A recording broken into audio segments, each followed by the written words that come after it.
Welcome. Welcome, family. Welcome to Something Nice with Dinano. I am your host, Dinano Damano. Thank you for being here with us. We see and we appreciate all 50 of you that have joined us early for this live stream. Let me apologize for being a little bit late. We had agreed with our guest that we would start at 5 p.m., which would have been the time here in Ningizimu. It is now 16 minutes past 5. As we still wait for the guest to come in and join us. But in the meantime, let us welcome you. Let us know where you are watching from and what the time is. Shabbat, Shalom. How are you spending your Shabbat? As we wait for our guest, it's just going to be a conversation between me and you, whether in the chats, whether you call in. Let's keep the conversation going. How are you celebrating your Shabbat? Do you know what you're supposed to do? Do you know what you are not supposed to do on God's holy day? What is it to you? What does it mean to you? As we wait for tLenka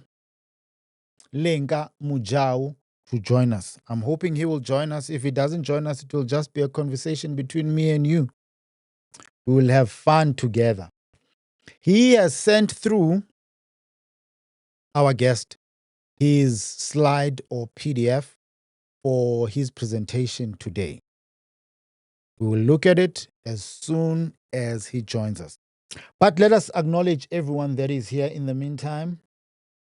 Thank you for joining us. We see you, Nechum Ya Ben Israel. Shalom, fam. Shalom, Dinano Shabbat. Shalom. Greetings from Amsterdam. Welcome, brother. Mulu, I think it's the third time in a row that I'm seeing you here on these Shabbat live streams. Welcome, sister. Greetings, That's a misprint, right? Dinano, not Mo. Family. I think you said you were in Kenya. Let us know what the time is then. Christian B. 3921. Hi, everyone. Shabbat Shalom. Where are you? Where are you watching from, Christian? Sister Shaka, another regular. Greetings from Czech Republic. Is it not church here now? I think if my memory serves me well, the country has now been changed to church here. I am one that is very sensitive to names and name changes. We are currently going through that here in this country where I stay in. I've decided to call it this Ningizimu. They call it South Africa. A town where I own property at, a place called East London. Very interesting place. The name has recently been changed. It was called East London. There are a lot of people fighting over the name change, saying, no, we want our East London back. It has been changed to Kugombo. I don't know the full history behind that name, but I know there is a township. There are things we call townships here in South Africa. I think elsewhere they could be called ghettos, but it's a place where a lot of so-called black people stay. Back in the day, in the apartheid years, that's where we were confined and were designated to stay in that segregation of the time. So there's a place called Gombo there, but now the name of the town, East London, which is one of the coastal towns here in the country, has now been changed to Kugombo. There are a lot of people fighting that. There are petitions going around. Anyway, it's quite interesting, the history of that place. Also interesting to me and my lineage. But let me not focus on self. The main street of the town, which is also undergoing changes, is called Oxford Street. Remember, I told you it's East London, right? And East London in Africa. The main street is Oxford Street, one of the suburbs of that place. Actually, the place where my wife went to school. So our guest is calling now. I'm going to take this call. Is called Cambridge. East London, Main Street, Oxford Street, and there's a suburb called Cambridge. Let me just answer this. Ndate Mojau, I am live already. Please join in. I will send you the link via WhatsApp. Is that fine? Hello? I'm live already. I'll send you the link via WhatsApp and you can join from there. Okay, our guest is not responding, but at least sure he should be coming on. But let me just quickly send him the link so that he can join us. And then I will carry on with your locations and the times where you are. And we are starting it off with Shabbat Shalom. What does the Sabbath mean to you? How do you celebrate it? I am in a fix here. I am trying to find a home, a spiritual home. I don't know if those are necessary. Do you personally have a spiritual home? Where do you fellowship? Fellowship necessary, or fellowship should be reserved for family and friends? I want to hear your view on these things. Just let me know. If you know the link to the program, you can call in or you can share your views right here in the comments as we wait for our guest to join us. I am just sending him the link so that he can be able to join us, and we're going to have a wonderful time learning about what he calls the three tribes or the three Bantu tribes that have links to ancient Israel. Hello from Georgia, USA. We continue with your locations now. But I think Sister Shaka is in church here. We'll see if she agrees. Hello from Georgia, USA, 11:16 a.m. Greetings all. Hey, Shalom, Dinano Damano, MHB. I'm trying to get Sister Naftali to join us one of these days on the program. We're trying to make that happen. We'll let you know as soon as we set a date. Andrew, 1371,000. Hello from Maryland, another regular. Thank you for joining us, Andrew. 11:17 a.m. in Maryland. Amsterdam, 1617. Yes, brother. Thank you for giving us the time. Lisa Valentine, shalom from Maryland, USA, 11:17. It's 4:18 p.m. here in Czech Republic. Okay, she's stuck to her guns, sticking to Czech Republic after I've given that lecture on name changes. Yeah, you were real late, bro. H-Town, Zim. The only H-time I know, I think, is Houston. So which one? Habarare. I've heard an interesting story on how that town, the main city in your home country, became Harar. Someone was saying there were watchers and they were known not to be sleeping. So Harare, Habalali, Habarari, they are not sleeping. I don't know if that's true. I need to know what to do here. Is it really the day though? I don't know, Damenes. Is it? As far as I know, it is, but there are some people who say we are not supposed to follow the Gregorian calendar.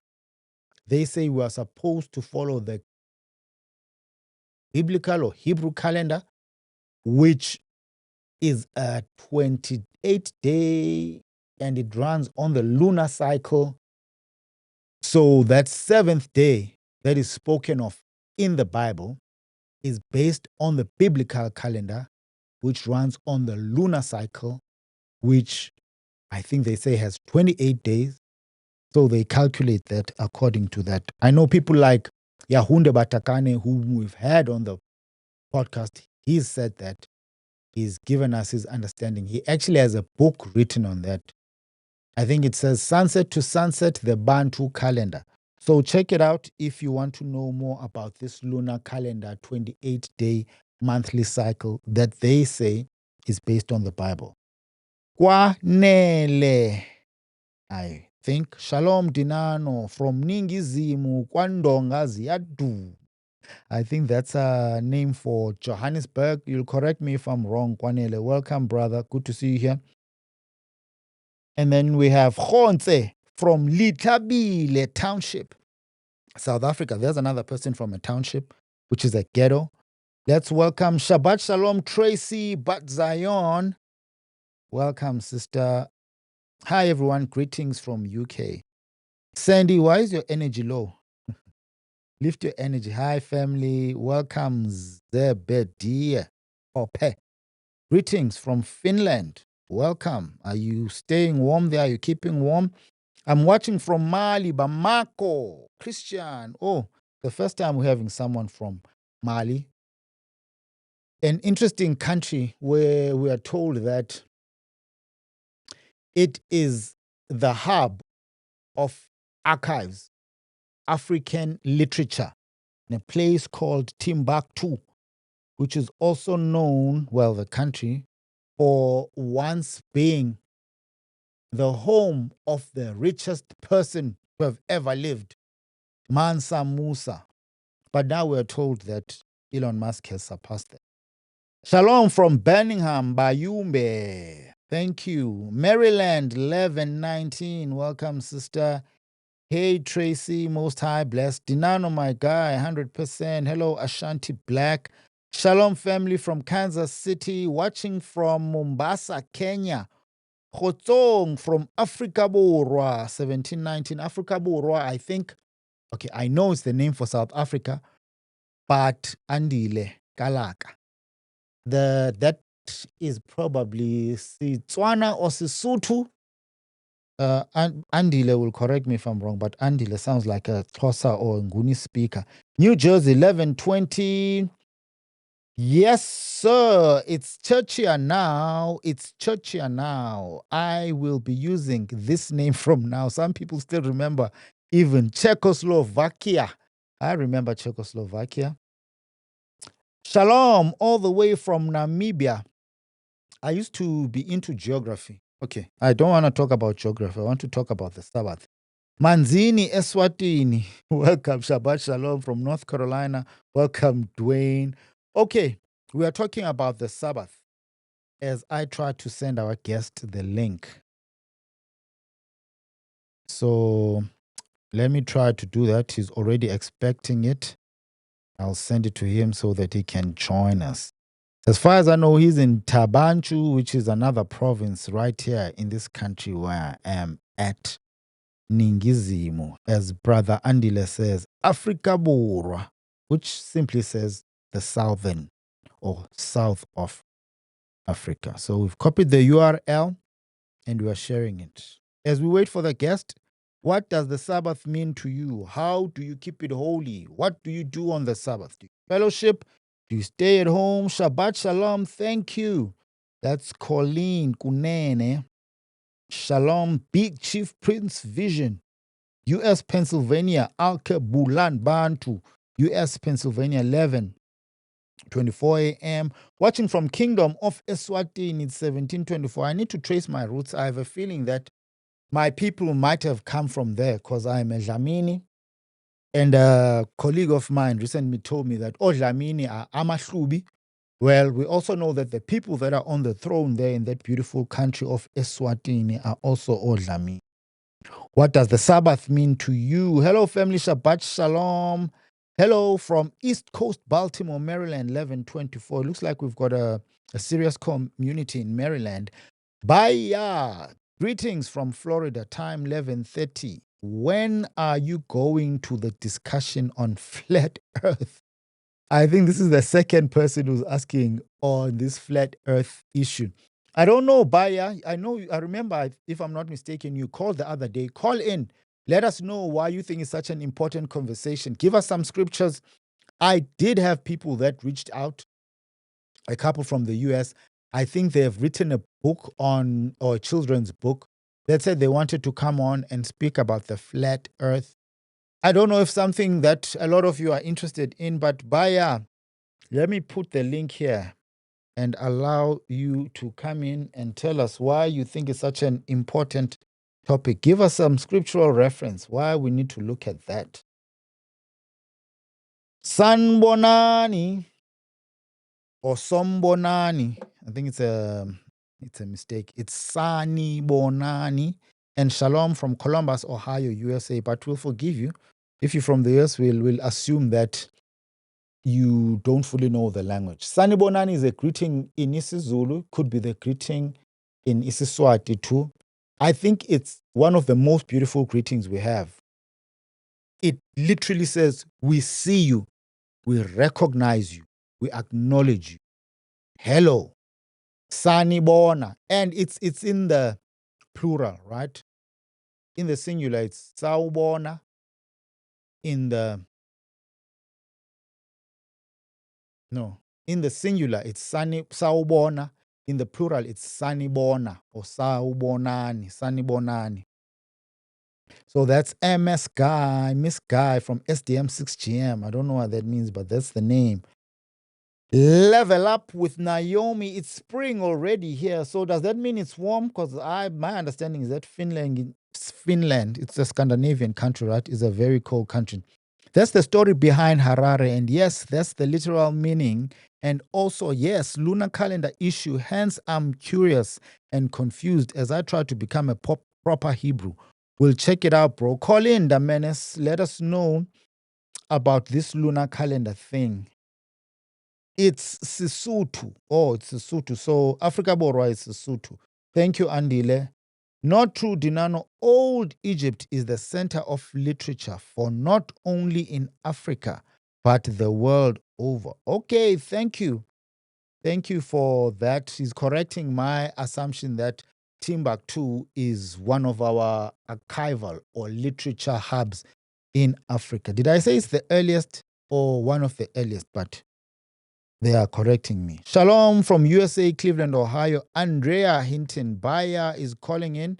Let us just have him on. He's probably going to talk or engage us on the issue of the flat earth. As we wait for our guest to call in, I've sent him the link. I don't know why he is taking long to call, but let's entertain Bayer on this matter of flat earth. As you're chatting there in the chats, do you know anything about the flat earth theory? Is it a biblical thing? Can you also come in and engage us on that? Thank you for joining us on this Shabbat. Baya, we have you on. Are you already showing there? Let's see. Oh, can you hear me, brother? Okay, I've got your volume down here. Let me try again. Baya, welcome. Hold on. Oh, I will be able to. Hey, how are you doing, brother? Dinano. Okay, you're on. It's the second time I'm Awesome. seeing you on the calls. Thank you for being here. Thank you for joining us. But now I want you to tell us why you think this flat earth issue should be a matter that we talk about on the channel. Well, greetings to the audience. If we're interested in truth, which I think this seems to be what you are interested in, then we need to know what is the shape of our earth that we're living on, from a biblical perspective as well as from a scientific perspective. I came to Florida because I was studying to be an airline pilot. Okay, and so I've flown planes myself. I went to Embry-Riddle Aeronautical University. I ended up becoming a firefighter with Miami-Dade County. I've also flown on helicopters. And so the shape of the earth is important, especially when it comes to aeronautics. I've studied meteorology, which also plays into the theory of the flat earth versus the globe earth. Um, the Bible itself, are we interested in what the creator has to say about the planet that he created? Because if the earth is a ball spinning at approximately 1,000 miles an hour, and most people can't conceive what 1,000 miles an hour is, but a bullet travels anywhere between 900 and something. I'm a gun owner, so I know about projectiles. Oh, you So a bullet Americans and travels. guns. I know. But listen, you never bring a fist to a gunfight. I'll just leave it at that.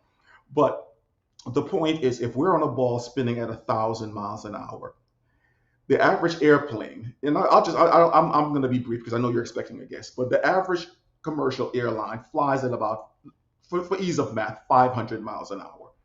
Okay, so if a ball is spinning at a What thousand would miles that an hour, be? What would that be in kilometers? About well, 900? I'd have to do the Okay. conversion. Carry Here we on. don't I'll use I'll check. kilometers, I'll check these AI things. right?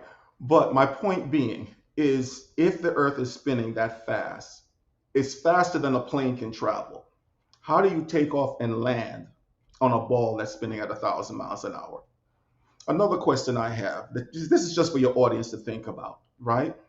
The earth is not like a pool ball where it's perfectly smooth. It has mountains, it has valleys. So there's something called the vortex effect.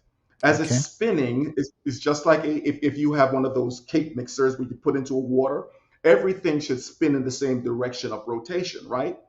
But yet look at storms on maps, right? You have storms going from east to west, sometimes from south to north, sometimes from north to south, all at the same time.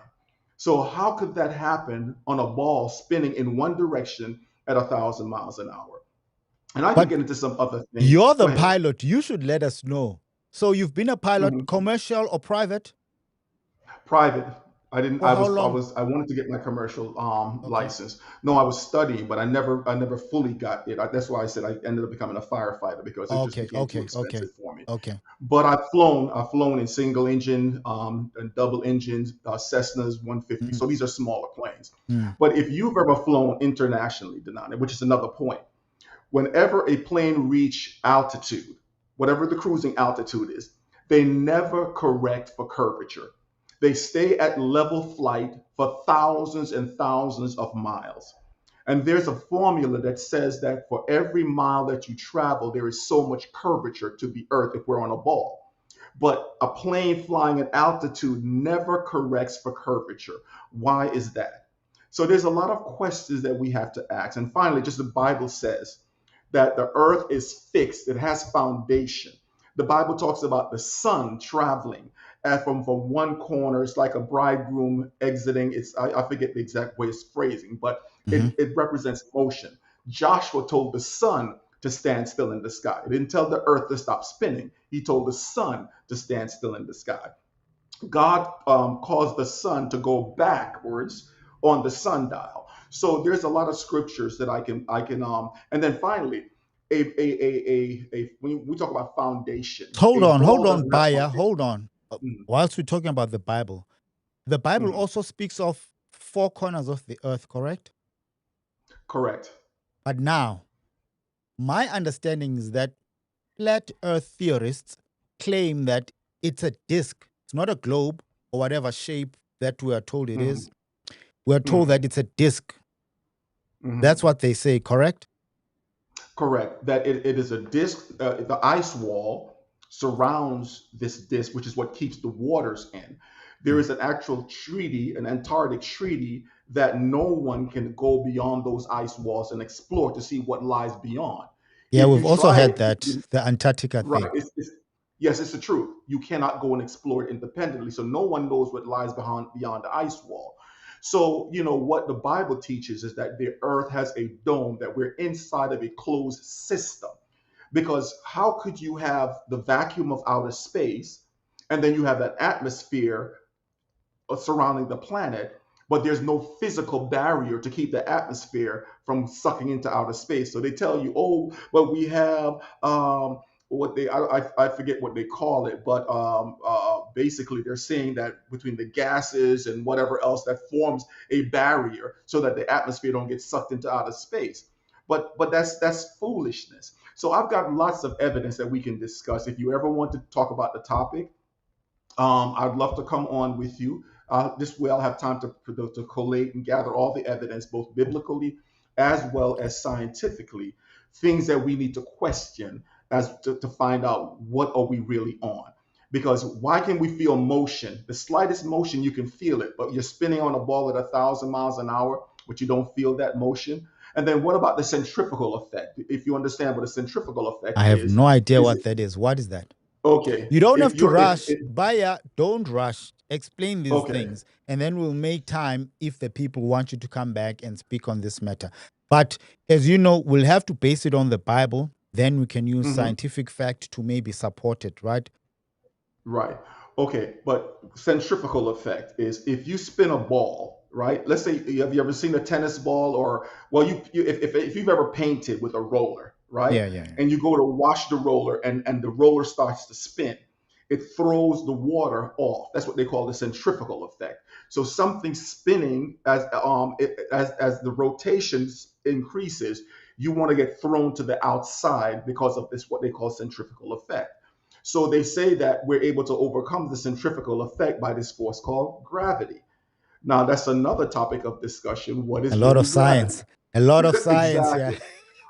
But once again, going back to the biblical discussion, and like I said, I didn't have time to gather the scripture because I just mentioned it in the chat. But I can, if we want to get deeper into this discussion, I'll gather the Bible verses to support what I'm saying. Isn't there a scripture in Job that speaks of a globe when it's making reference to the earth? Let me see. Job reference on globe. Let's see.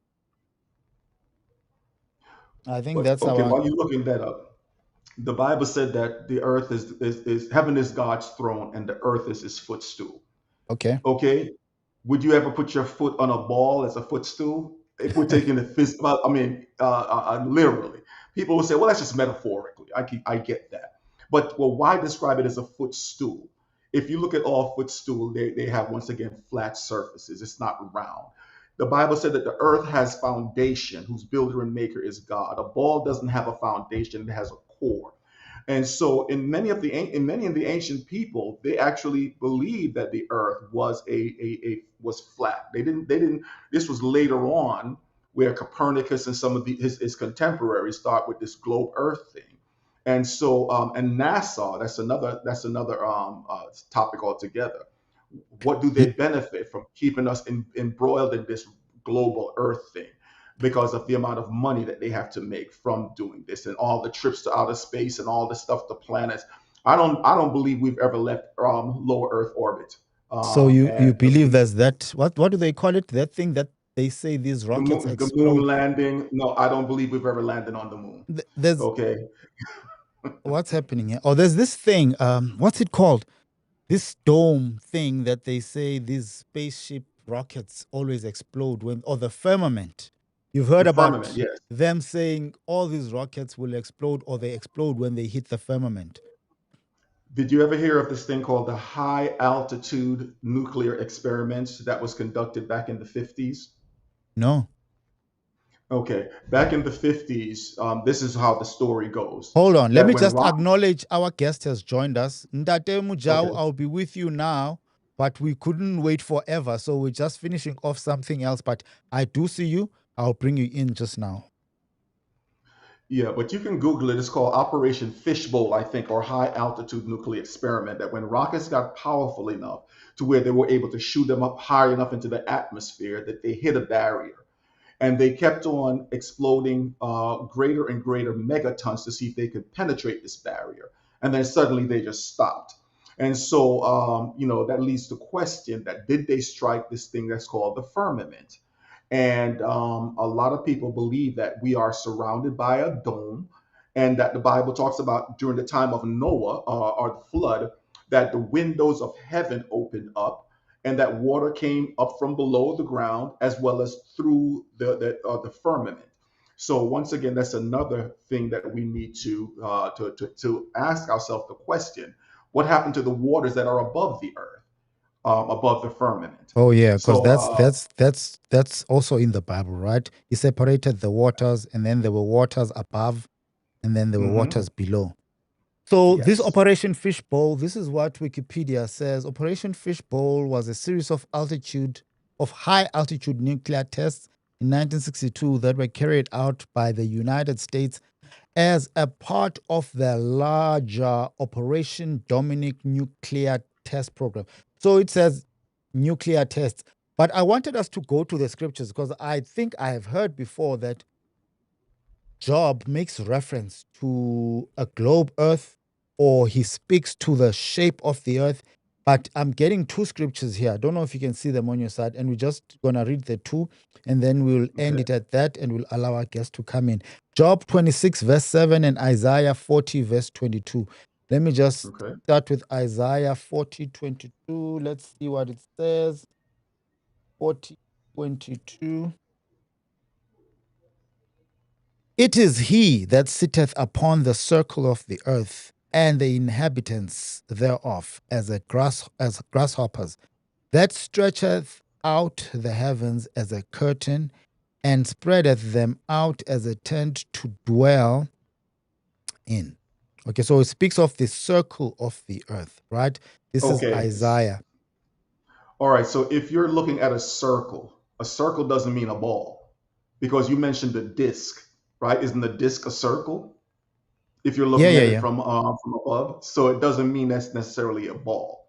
Yeah, no, I And get that, so, but I'm right, just right, looking for scriptures that might counter or that might affirm the globe earth narrative 26:7. So I'm not disagreeing with you, but I'm just looking right. for scriptures. I think I might have heard something back in the day. So here's what Job says. He stretcheth out the north over the empty place, and hangeth the earth upon nothing. Okay, it doesn't make reference to what we are looking Mhm. for. But yet it's an interesting take by ya. So it looks like you have already made up your mind on Oh yes, this one. absolutely, But yeah, absolutely. let's talk further. Please reach out Yeah, via I'd love to. email. Reach out Okay, via email. Go to the about section of the channel on YouTube. You will find my email there.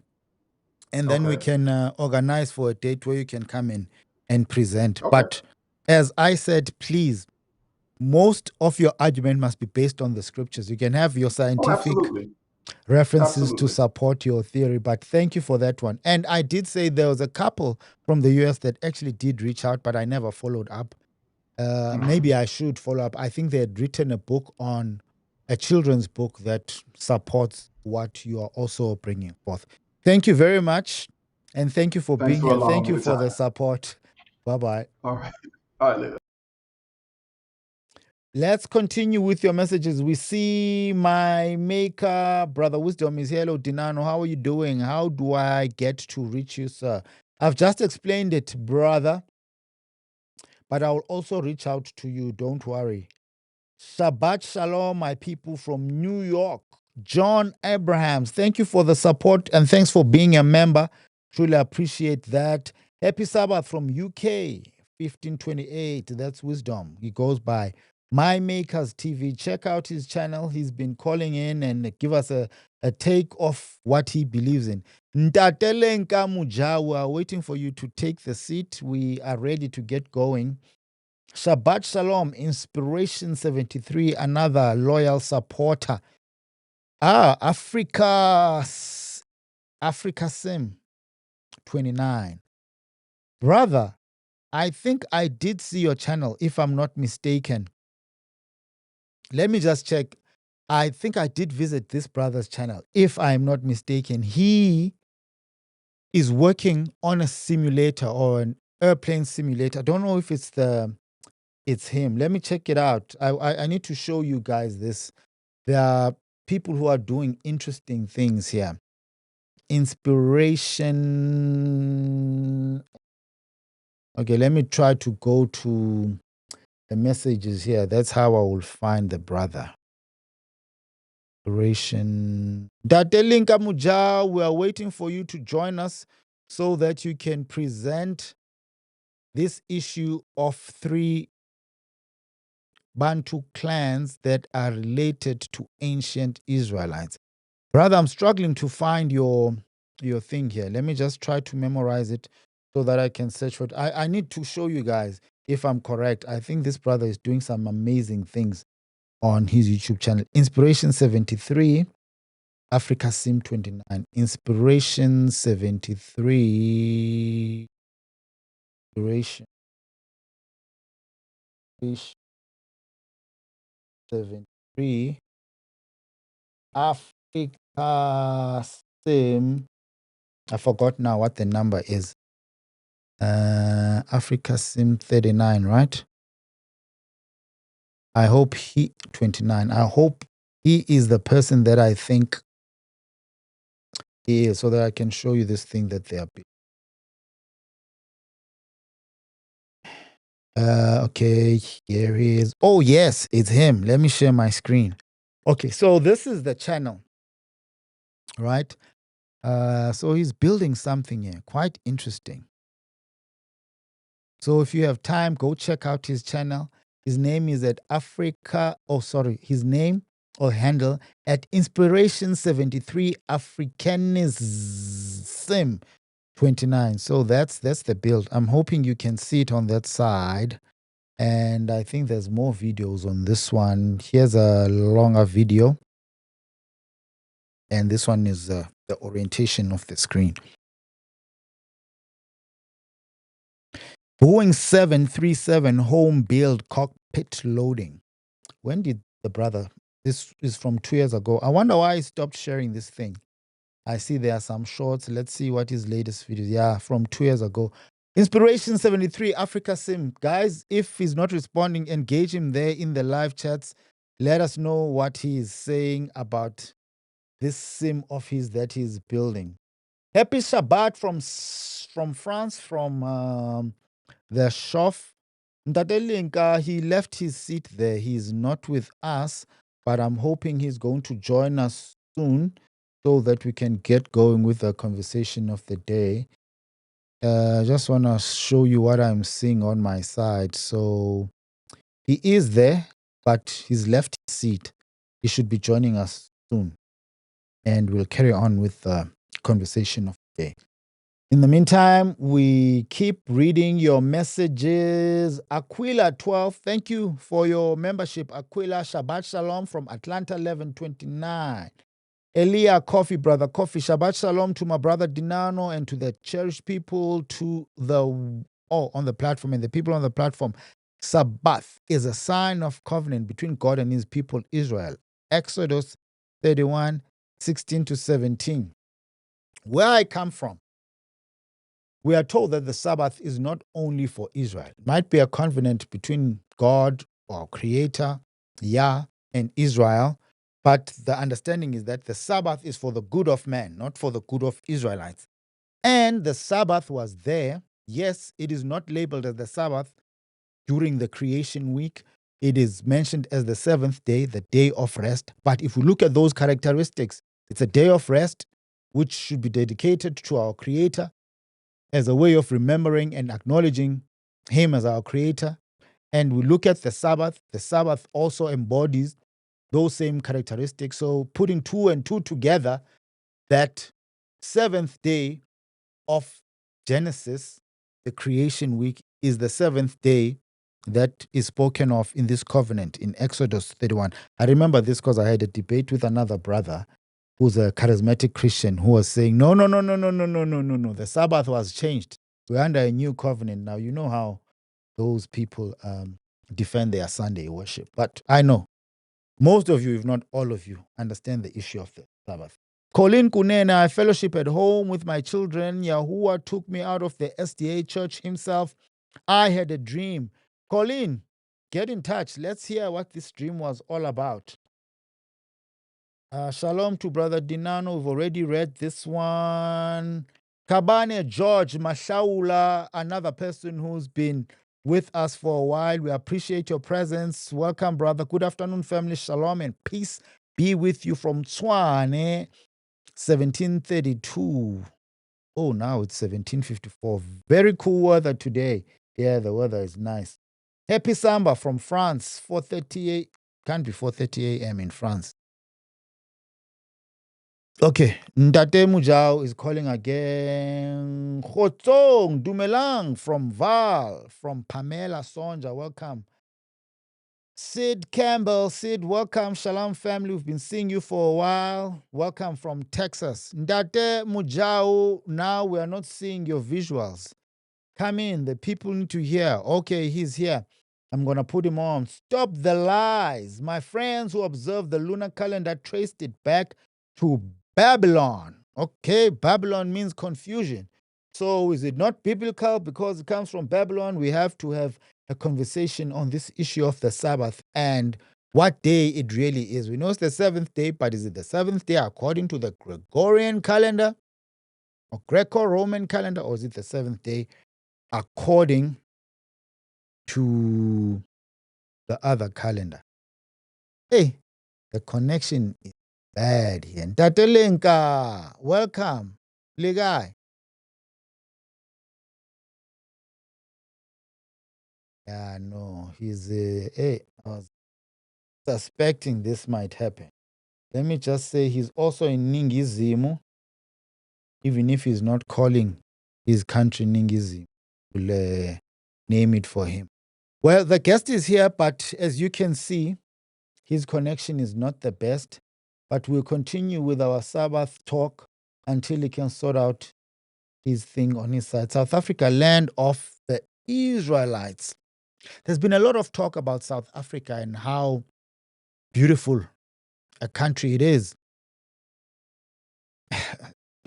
I remember I had a conversation with an Afrikaner guy who had booked, what do you call this thing? An Airbnb from. In that place they currently call Cape Town. Very nice place called Paarl. Affluence on another level. Predominantly occupied by Afrikaner white people, by the way. He says he's been all over the guy, this white guy who owned that Airbnb. He says he's been all over the world, and he wanted to tell me that this South Africa, Ningizimu, is the best country in the world. I don't know if he was talking about the climate or the amenities or the just the nature and the wonder and the splendor of the country, but he was so impressed. I recently saw a video on YouTube of someone talking about how perfect the geographical location of this country is and how that geographical location gives us apparently the best weather in the whole disk. Or is it a globe? I don't know. We're still trying to find out. I don't know if you are not from here and you visited the country. How did you find it? Is it really the best country in the world? We have a lot of Black American guys. I don't know if that's the correct term, who have visited the country. People like Ron and other people that I might not be able to think of now, but they say this is the country. Ron says he can't wait to come back. So maybe, Tina, the people who are here are taking it for granted. tLenka Mojau, how are you? I'm fine, and you, Tate? I'm good. Is this the best It country seems in the the world? connection is not. It's fine now. Let's ignore it. Let's deal with what we have now. Pardon? Is this the best country in the world? Okay. South Africa? Ningizimu. Definitely, yes. Why? What makes it the best?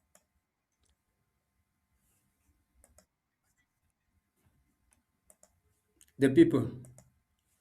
Okay, so that's what Ntate Mujau is saying, the people. I think a lot of people who come from outside say it's the best in terms of the landscape, the weather, and of course, the people. So let's get started. Ntate, I didn't even open with a prayer. So will you pray for us so that we can get into the matter of the day?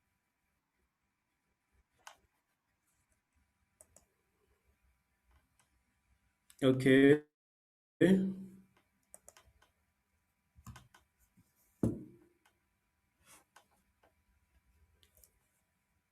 Can I start? I asked you to pray. Can you please pray for us? Okay. Yes, in the name of the Father, the Holy Spirit, our Father, be with us today. Today, lead us, stay in our minds, our tongues, so that everything that we speak today comes direct from you,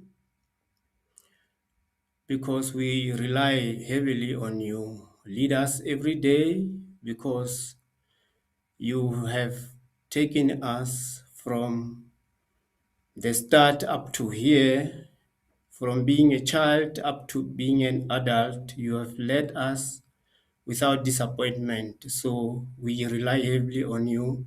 Please lead us today and forevermore. Amen. Amen. You must feel free to pray in your language when you are on this platform. That we encourage that.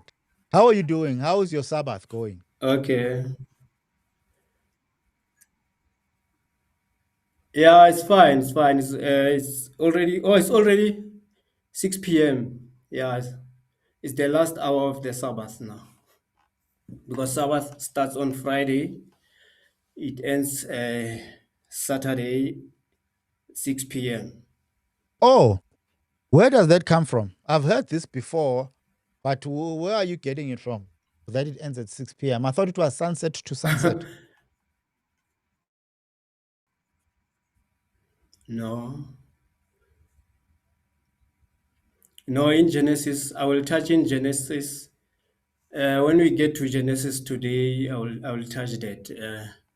If we can, if we are able to do Genesis 1 up to Genesis 8, Okay. then I will show you that Let's part up. where. Let's. Mm. Okay, that. I think there's a delay, which is gonna be a problem. So I How, think I'm how, just. how, how, how, how is Hold my on. connection? How's my connection It's then? it's perfect, but I think there's a delay in the audio. But I'll let you speak, and Or in then the I'll audio?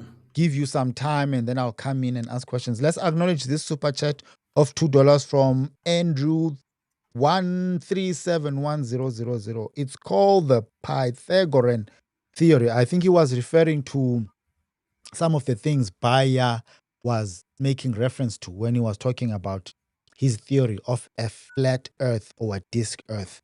Thank you for that super chat. We truly appreciate it. Okay, Ntate Mojau, let's get started. Let's go.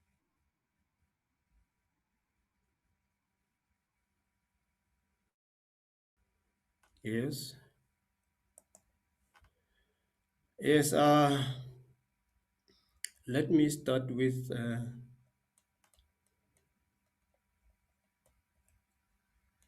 the Hebrew alphabets. We have about 22 Hebrew alphabets. Should I So beam this? our Okay, focus family. will be Sorry, on that. the first. Sorry, that. Should I beam the presentation? Yeah, beam it on. Yes, yes. Should I beam it on my side? On page 5. Okay, family. Now let's bring our minds back Yeah, on to our the side on page conversation 5. of Yes. the day. We are talking about the three Bantu tribes that have a close relation to ancient Israelites. The topic on the Sabbath, maybe we can carry on with it some other time. The Sabbath is the same as the seventh day from Book of Jubilees. These were laws given to creation. The honors later fell to us as those Yahuwah chose for himself after the world went to worship other gods. Thank you, Eclectic Culture. Thank you for your continued support as a member of the channel. Ndade, I was asking, sorry for that. Do you want me to beam this thing on my side?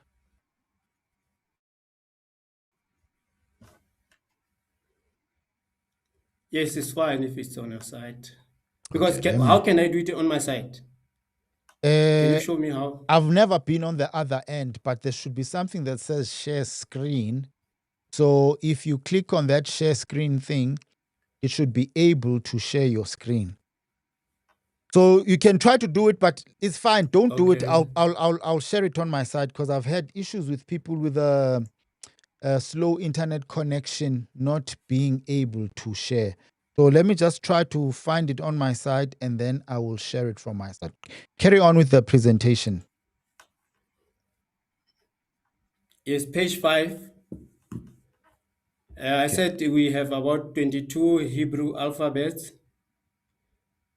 Our focus is on the first alphabet, which is Aleph, and then the second one is Beth in the Hebrew language, and then we move to the sixth, the seventh one is Chet. It's called Chet, and then the fourth one is called Dalet. The fifth one is called He, and the last but not least is called Resh. I mean, it's the 21st. So these are some of the alphabets that we are going to highlight today. because my claim is that as the Bantu people, we are actually ancient Israelites. But not all Bantu people are ancient Israelites. Certain sections within the Bantu people are ancient Israelites. Okay, Ntate, did you So, say we are on page 5? yeah, on page 5. Okay. Yeah, can you see the Hebrew alphabet? Can you see it on your side? Because I'm projecting it. Are you able to see what's on the screen there on your side? On my side, I'm fine. I can see it. Okay. Yeah. So Hebrew alphabets, their names including Bantu version. Yeah, we are looking at it. Yeah. So the Aleph, they say, Orthodox Hebrew, they say that is a silent alphabet. But according to my observations, when I started learning Hebrew, it's not silent. The sound is between M and N. Actually, it's an A, but with the mouth closed, so it sounds like an M. It's mm. Can you hear me? I can hear you. So I'm the sound of listening. Aleph is Aleph is mm. So we have the other one is Khet. The Khet in page 6, starting page 6. Khet, the sound is CH or KH in the Hebrew alphabet, in the Hebrew, in Orthodox Hebrew. But when we take it into the Bantu language, it's an HL or TLH. It is pronounced as cha or sha. Sha is more common in the Nguni language. So we move on to another one is called Dalet. Dalet, it's a D, but in our language sometimes it's T or TS. The He, sometimes it becomes HL due to our corruption anyway. Now, the last one I want us to focus on is Resh. The Resh, which is an R, sometimes it's silent, like in the Hebrew, I mean, like in English language, when you say tavern, there's an R there, but it's not pronounced. So the same in our language. So sometimes it becomes a longer vowel when it's not pronounced. So the vowel preceding it becomes a longer vowel. And then most of the time we corrupt that resh to an L. Again, we corrupt it to KH or KH or KG.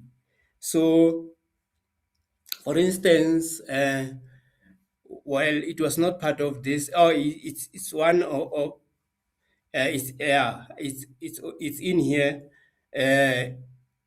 Afo Ophir actually is Africa, but we'll come back to that anyway. So I'm claiming that Hold on, Date. Can you hear me? yes, Someone is asking here, which Hebrew are you learning from? Is it ancient Hebrew or is it Ashkenaz Jewish Hebrew? no, it's not. It's not really. Yes, I'm learning from Ashkenazi Jews, but I've converted that to our language. Okay, so there's I've the translated. answer to your question, Stephanie. Carry on that. Yeah. Yes. So I say that I claim that the ancient Assyrians actually are the Zulus, not in the present context anyway, because the Zulus have conquered many nations, and some of them have assimilated into the uh, the Zulu nation, like some part of the ancient Hebrews, like the children of Naphtali. They are part of the Zulus today. And another part of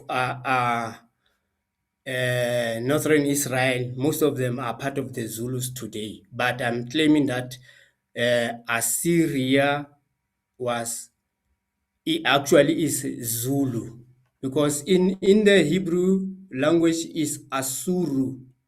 So it's only, Assyria is only the corruption of the Greeks and other nations up until English. So that's why it's called Assyria. Um, so like in page, when we go to page 7, you see as Asuru there. I say is Msuru or Musuru. And finally Msuru or Mzulu. Msulu, and finally Mzulu. Mzulu, yes, that is Assyrians.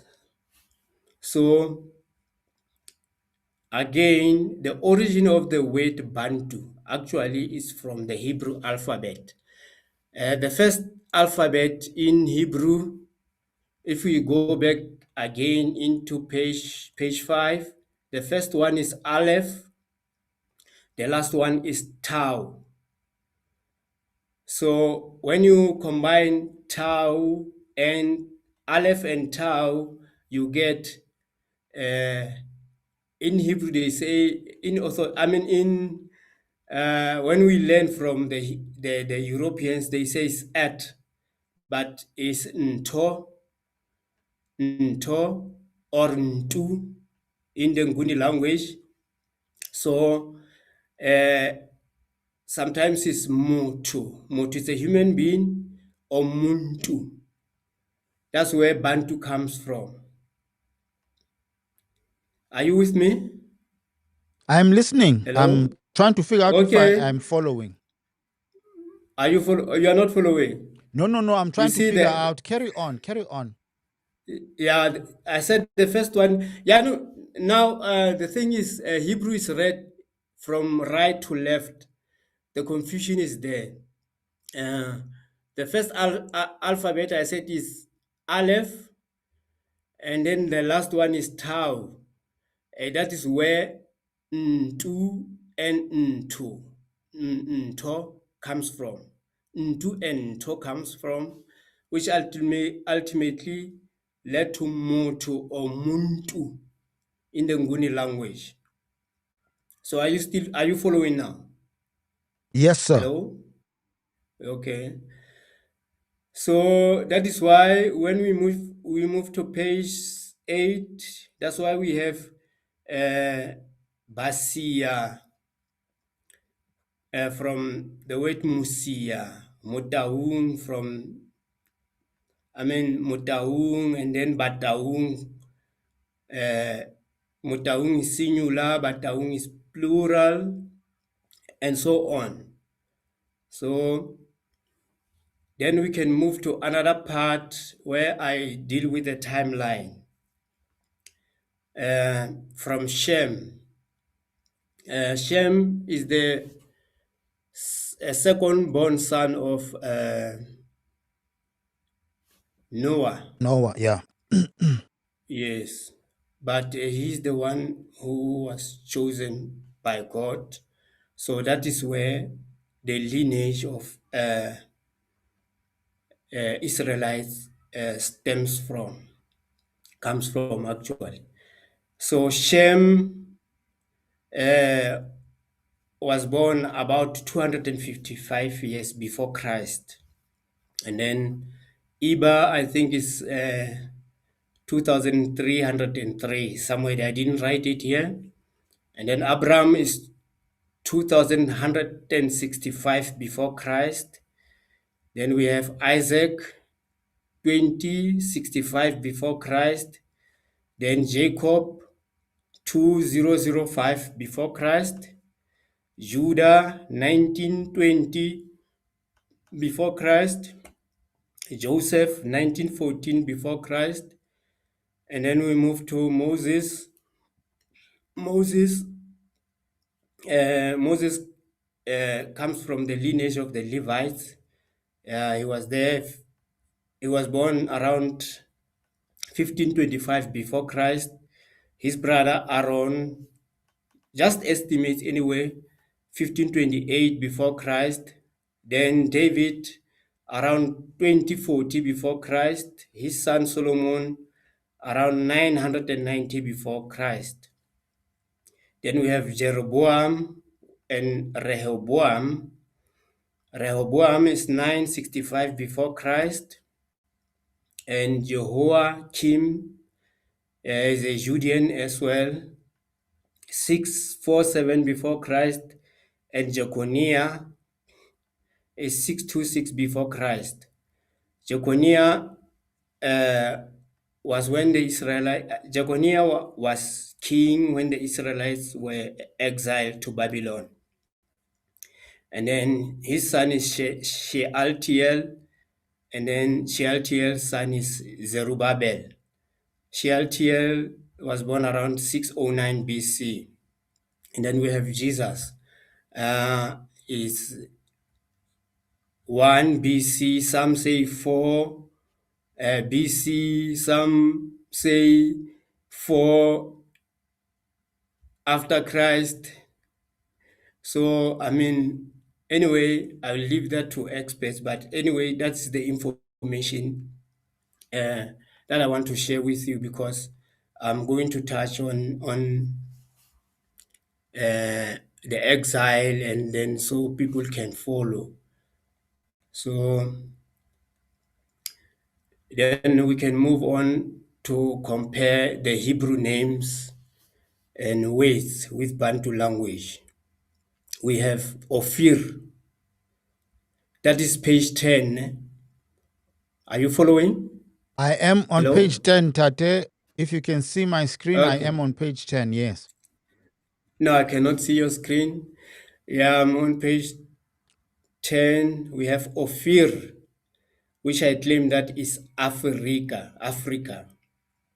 So in Hebrew is Ophir, but sometimes the R, actually in Hebrew they say R cannot be doubled, but here I claim that the R is double, because below I'm making an example with the son of um, Esau, the descendant of Esau, who is Seir. Seir. When you take that name into our language, is Seir, it means hairy. So when you take that into our language, in a Sotho language, we have Siriri, which is hair on the body, uh, particularly pubic hair. And then we have Muriri, that is hair on the head. So you can see that Seir has only one R, but the ancient Hebrews had that tendency of not repeating same consonants. I don't know why. And then the challenge was that Hebrew was not written using vowels. It was only alphabets most of the time. Although there are some of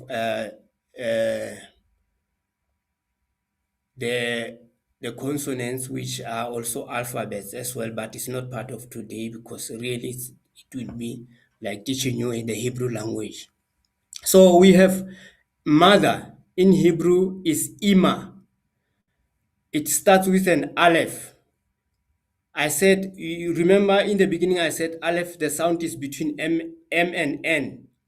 When you put M in front of Ima, it becomes ma or me. So in the Sesotho language, a mother is ma or me, depending on the dialect. Then we have amen. In the Hebrew language is amen, but I say in our language, when you put that M, you have something like ming. Ming, it means truly, or actually, something something like that anyway. And then we move on to I in the Hebrew language is ani. When you take it into our language, remember I said the aleph, it starts with an aleph as well. When you put n in front of it, ani, it becomes na. So, like I said, that there were no alphabets. It happened that 1,000 years after Christ, the the the the Masoretes, which some people claim were not actual Hebrews, were not true Hebrew Israelites.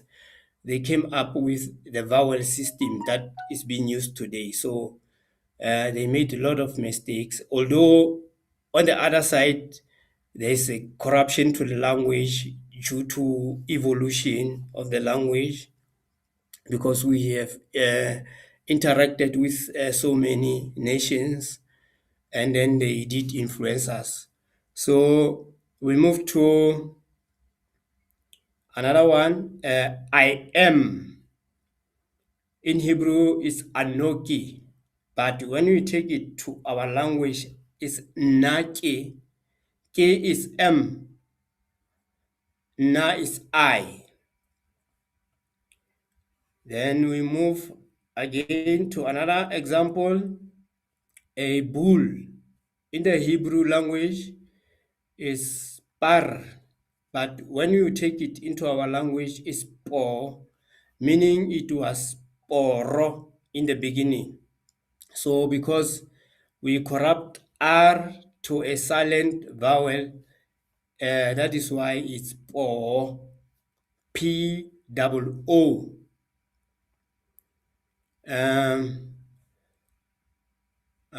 Naaman, who appears on 2 Kings 5, chapter 5, verse 2, who had leprosy. In our language, in the Nguni language, is that same name, Ngamani, Uh, because the ayin is an NY or NG sound. Ngamani. so how did Naman become Namani? How did you get to that? How did you link the two? Because it sounds like you're reaching somehow. How can you say Namane, Naman? It's Ngamani. It's because I have discovered that the Ayin, the Ayin alphabet. They say it's an Ayin alphabet. You can ask any person who knows Hebrew. They say it's a silent alphabet. It's also not silent, but it is an NY. In our language, if you put an A in front, it's nya, or NG. But with that sound of it becomes ngama, nga. It becomes nga. So those technicalities anyway, because I'm not someone versed who understand language, that much anyway. Okay, Uh, just fix your camera a little bit. Now it's putting you on the bottom. Just put it up a bit so that you are centered. Yes, perfect. Thank am I you. centered? Okay. It's perfect now. Yes, carry Okay. on. Carry on that. Then we go to Samaria. It's an English uh, name, but in Hebrew, actually, Shomron. You can see on your left is Shomron. Shomron, when you take it into the Bantu language, Sesotho, is Shomarom, from the word Shomara. Shomara is to take care or to look after or to safeguard. Shomara in the Sesotho language. The same in Hebrew.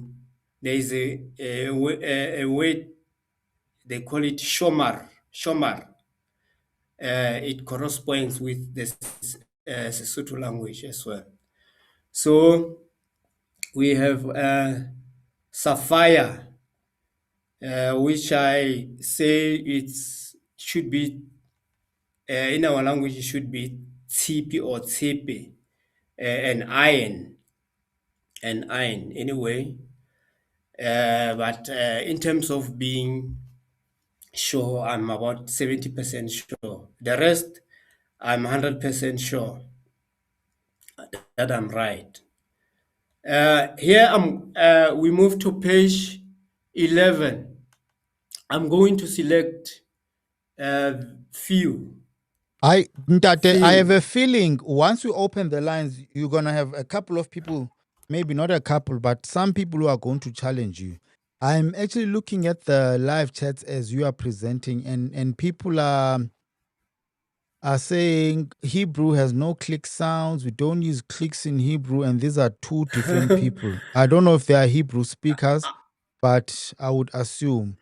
But Yeah, more than it's you because doing a presentation, I would want us to engage on this thing and maybe just tell the story instead of making it a lecture at school and having slides. Maybe we can just refer to the slides every now and then.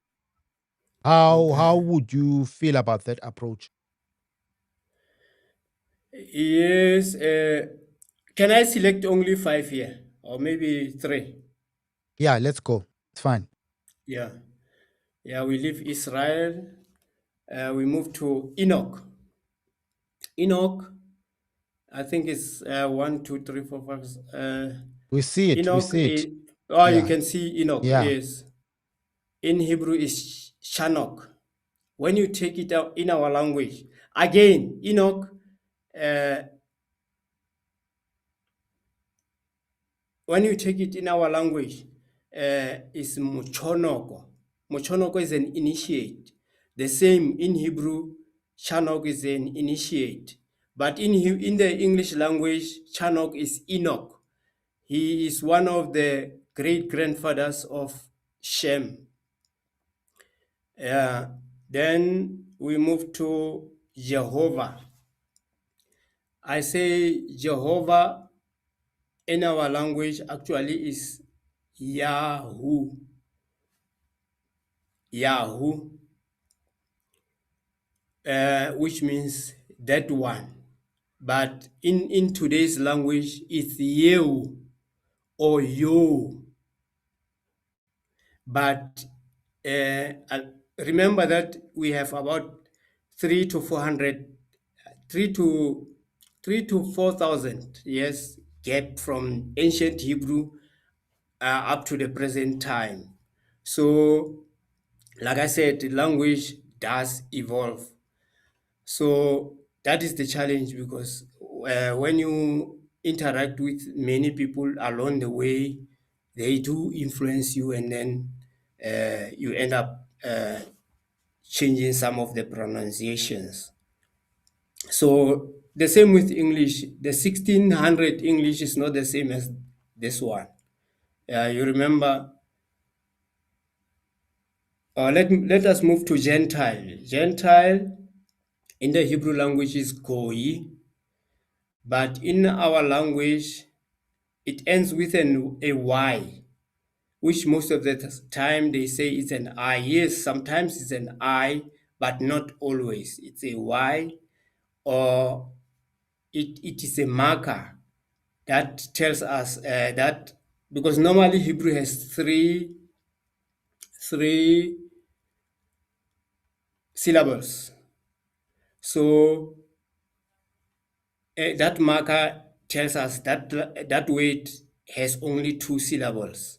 So Goi is Hoa when we take it into our language. That is why we have Lehoa in our language. Lehoa is a white person. So actually, the white people were the Gentiles as per our language initially. So we have river is Nahar. In our language is Nuka because the R. Remember I said R can be corrupted to L or KH or a K with a G sound. So we corrupted an R, the sound of H just vanished, and then that is why we have no ka. That is the fifth one. Yes, That is sir. the fourth one. The fourth. The last one, let me take seventh. Seventh is Obed. In Hebrew, in our language, is Musebeti. Musebeti is the seventh in our language. It's because the D can be sometimes can be a TS. So the ayin sometimes, well, it's because our language have prefixes.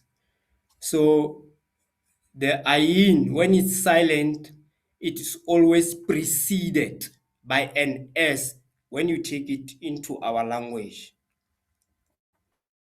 Okay, Ntate Mujau, So I I think think, the sentiments. let me take the last one. No, you said you talk Mm, about five. You already given us five, but I want okay, to okay. say the last time we hosted you on the Mm, platform, I had the same sentiments yes. then, and I still have the same sentiments. And I told you what my reservations were. To me, Okay. it looks like you are here championing a cause for your tribe to be the Israelite people.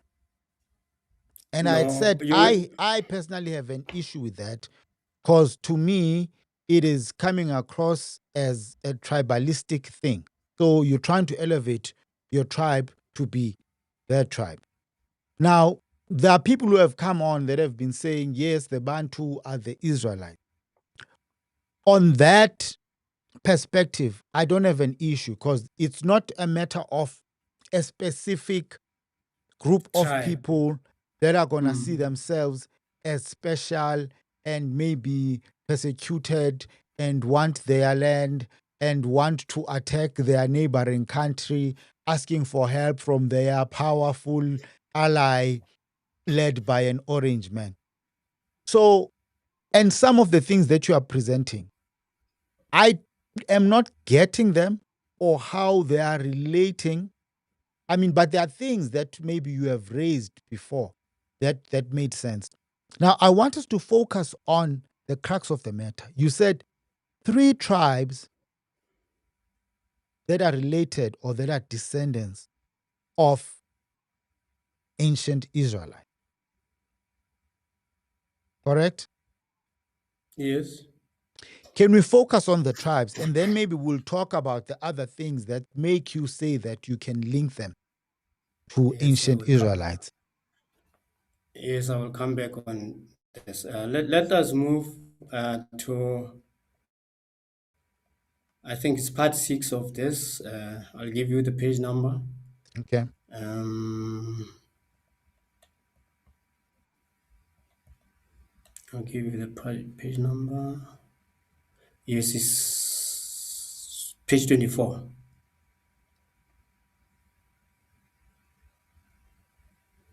Okay, we are on page 24. You, yes. Yes. Now, who are the tribes linked to ancient The Israel? tree, You see what I'm saying? they are Batau. You have your tribes Mm. again. Batawuk, Bafokeng, Barolo. Okay. Okay. Yes, I'm going to. I'm going.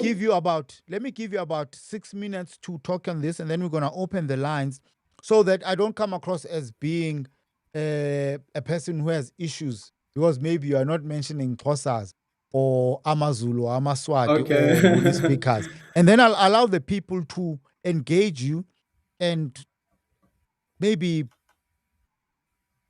look at the intricacies of your presentation and maybe challenge it or support it. We'll find out when the people call. Carry on. We are looking at the three tribes, which are Batawung, Bafokeng, and Barolung. Yes. Okay. So it's on page 24. Yes. So our focus Starts on page, let us start on page 26. Page Okay. 26. Let's go back to page 25. You see the history of Basotho, this book, Yes. which was written by Fred Ellenberger uh, around 1912 or is 1912. so Yes. when you go to page 368 on that page, you find the Bantu tribe. The Bantu tribe, the first one on the lineage of Bantu is Tulwane, and then we have Morapedi and Matli. So I've only taken four examples on these names. That is Tikhedi and Khosani, two is Khashani, and then Shalele and then Tau.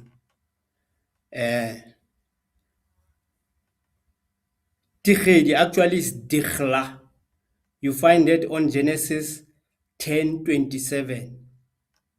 I said that we corrupt the D to N to a T. So Dikhla actually is Tikhedi. Then when we move to the second one is Chitzron in Hebrew, but if you take it into our language, it's either Khasani or Khitani. There was a famous guy who was designing tombstone. His surname was Khitani. He's from the Bantu tribe. So he's one from Chitzron lineage. And then we have Shela. Shela is Slaleli. The Batang of Slaleli, I can mention two people, Keza Mutaung and Tuso Mutaung. They are from this Batang clan, Slaleli. Judah actually in Hebrew is Yahuda, but it's two names. The first Yahoo is that name of Jehovah. Yahoo, I said it means that one. So in today's language is you or yo. So da actually is tau. That is where bataung mutaung comes from, because the ng only denotes at. When you say taung, you mean at taung, or meaning the people of Taung, people of the lion anyway. So Tau is a lion in our language. So are you following me? I am not. Hello? And people are also complaining that they are not following what you are saying. Yes, And I that said I understand, because people are gonna get mhm. put off if you're gonna come here and elevate your tribe. Then you are making it No, I'm not. a tribal thing. And No, I'm not the I'm only not doing one. that. I am not the only one picking this up. What's the name of the three tribes first? It's Please name the three tribes, Ntate. Bataum, Bafokeng, and Barolong. Yeah. So Batawung, Bafokeng, and Barolong, who are all Basutu, right? Yes, they are Basotho. Okay. They are So part of Basotho. let me show you what people are saying, right? Eclectic culture says, honestly, I don't understand a thing this man is talking about, right? Here's another person. Okay, this is the person, Stephanie. They asked who the three tribes are. But these are the sentiments of the people watching. Brother Dinano, you can end the live, right? Ba meaning house, referring to they or the people. So I've opened the lines. So if you are watching and you want to engage Yes. Ntate Mojau on what he's talking about, please come in.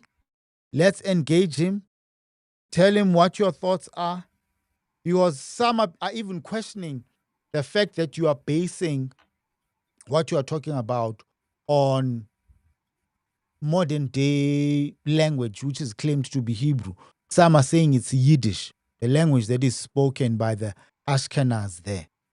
So if you're saying you are referencing that as a link to ancient Israel, when the language is a language of so-called impostors, then how is this really linking us to the people of the book? Is that the question? Yes, Hello? and that's a question. No, it's not true. Biblical Hebrew it is part of it's a language of the ancient Israelites. Those who claim that it's a Yiddish thing, I mean, it's just a misinformation from I think maybe from our oppressors. They want us to get confused anyway. But ancient Hebrew, like I say, I've discovered that we are part of ancient Israelites. It is our language. Uh, if people are patient and they start learning Hebrew, especially those who have background in Sesotho language, even if you are from the Nguni language, for instance, we have Adonai in Hebrew. Adonai in Hebrew in our language is Nduna. It's part of the Nguni language. So the Ngunis, I say some of them are ancient Israelites because they were conquered by the Zulus. Because there's a claim that there is a name there, Guni, which ended up being the Nguni. I can also agree with that because they were the first to be exiled by the Assyrians around 732 before Christ, while the rest of the northern Israelites were conquered by uh, Assyria around 722 BC. Okay. Let us bring someone Yeah. who would want to engage you, ne? But Yes. the reason why I'm asking that people are raising things in the live chats. Andrew says, aren't there 12 tribes of Israel? So I guess the question would be why the focus on three, and these three happen to be part of a tribe that you happen to belong to. So it just looks like something where you are coming here to push your tribe or to elevate your tribe. Let's allow Brother Kofi in to engage you. Can And can I answer that? Yeah. No, it's not that. If you want to tell the truth, you are not going to satisfy everyone. The truth is the truth. That is why uh, most of the time they say the truth does hurt. So the truth hurts, but the truth is the truth. I cannot bring something outside that I cannot be able to substantiate at the okay, end, just to satisfy other people. But this is the beginning. so is it about When satisfying you hear yourself? something for the first time, it hurts.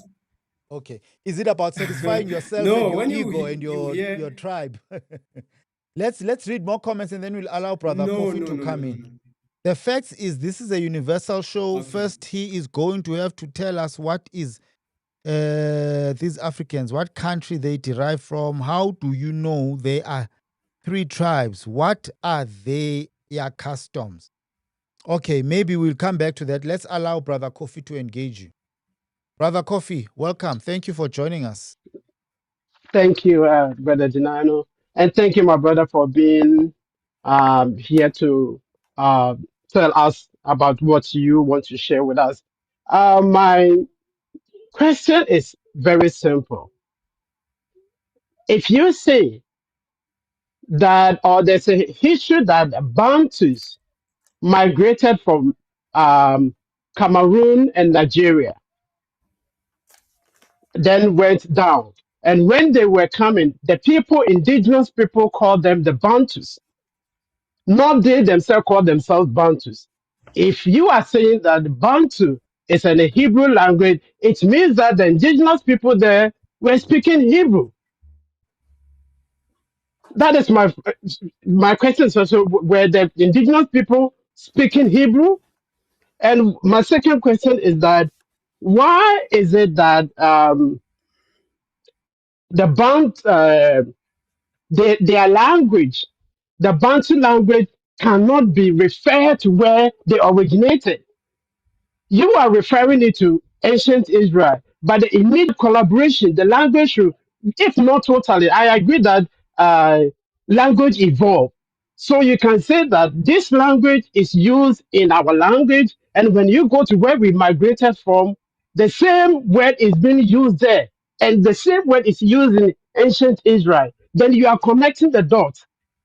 But if it is not coming this way, because what you are doing, everybody can easily do it by picking your language and trying to explain it to everybody to justify that, yeah. But I totally agree with those who are saying that they are not getting it. I'm not getting it as well. So if he can answer these two questions, that were the people, if he's saying that the Bantu is a Hebrew language, and the people who migrated did not name themselves Bantus, but rather the indigenous people who call them Bantus. So were the people there speaking Hebrew? And my second question is that why is it that he cannot even connect it to the immediate past, but rather to go far past? Thank you. Okay. Stay on the line, Brother Kofi. Ntate, did you hear the question? Yeah, let me, if I understood him, he said the the the indigenous people call them the Bantu from where they come from. Yes, I agree. They call them the Bantu because I've just demonstrated that where does the name Bantu comes from? It comes from the first alphabet, which is Aleph, and the Tau, which is the last one, where we have Ntu or Nto, ultimately becoming Moto or Muntu, which is Bantu. Yes. But remember, Bantu uh, just came around 18 something, because there's an English guy who named as the Bantu people. I don't know, I don't think we ever called ourselves the Bantu anyway as a tribe, but Bantu has to do with a human beings. Muntu has to do with a human being who is more like God in in nature anyway. A human being actually is close to God. So the second question, I didn't catch it well. So can you clarify it on my side? I mean, on your side, then I will answer him. He's still here, Brother Okay. Kofi. Yeah. He didn't really answer the first question, but I will try the second one if I can get the clarity. My question is that he's trying to use his language to relate it to ancient Hebrew. And that is what I'm asking, that why is it that he cannot connect his language to the immediate migration of the Bantu people? Because we know where they migrated from. So if you migrated from somewhere, you can make a reference that this is what we have here, and this is what uh, we say here, and they also use the same word over there. Then you are connecting the dots, but you are just. I'm fighting with my son here, so sorry for my It's fine, brother reaction. Kofi. Yeah, He's trying to take the phone. All right. it's okay. So yeah, you should be able to connect to the. Yeah, he's not coming to the It's camera. okay. It's okay. It's okay. We all have Ah, children. don't worry, I'm Yeah, we listening. all have children. Yeah. Mm. Thank you. Yeah. So he should be able to connect that. Oh, we use this word here. And when you go to our immediate past, this is what is the word, the same word is also there. When you go to the far past, it's also used. Then you are connecting the dots. But if you are using what you have, because you did not originate, you are saying that you originated from somewhere. So try to connect the migration pattern with your language. Language evolved. That is true. But it's evolved from here to this point, and that is what I'm that missing link that I'm not getting. So if you can clarify that, thank you. Yes, I think it's your question is unfortunately it's premature because I'm starting to study this, and my focus is more on language rather than the migration patterns. There are those people who have come up with migration patterns like I think Ronald and the others. They have already said that ancient Hebrew Israelites comes from Africa, while others claim that it's from ancient Israelites come from the Middle East. On my side, I don't really know where they come from. I can only see that through the language that we are the ancient Israelites. Yes. So it's still premature to to to to to pinpoint where the migration pattern was. But you also learn from someone. You are not 100% sure that we come from West Africa or East Africa. Maybe we come from Southern Africa and then we moved upwards. So, but uh, I hope I've answered your question. Thank you Okay. so much, Ntate. Thanks, brother Kofi. Oh, last one. Let me just Okay. add this. Please, you are a researcher, and as a researcher, if your methodology is wrong, you can't get the right answer. If you are using a language that was constructed recently, you can't use that language as the basis of your research work, as a claiming as an ancient. You have to, because you gave yourself up when you said that uh, you are using modern English, modern Hebrew. We all know that modern Hebrew is Yiddish, No, so no, you can't I use never it said that. because, oh, Can I you said that interject? you are I never using said. I, you you are using modern Hebrew, not ancient Hebrew. That is what you no, no, said. no. I said we. I might be wrong. I said we. I might be wrong. No, that's I'm what I Then I'm using. heard sorry. too.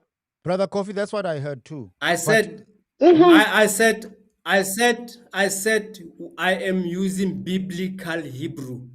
Biblical Hebrew is ancient Hebrew, not this Ashkenazi Jews that is spoken around Israel today, the present Israel. No, that one is not. Because your I'm own using your own a. your own writing on the paper, the presentation, it's an ancient, it's a modern Hebrew, not ancient Hebrew. Your own the presentation, rather the letters on it, modern Hebrew, not ancient Hebrew. Brother Dinano, I don't want to stretch it, but I'm okay. Thank you. okay. Thank you, brother Kofi. Thank you for coming through. Ndade Okay. Mojau. Yeah. Respond. No, I think he's referring to Paleo Hebrew.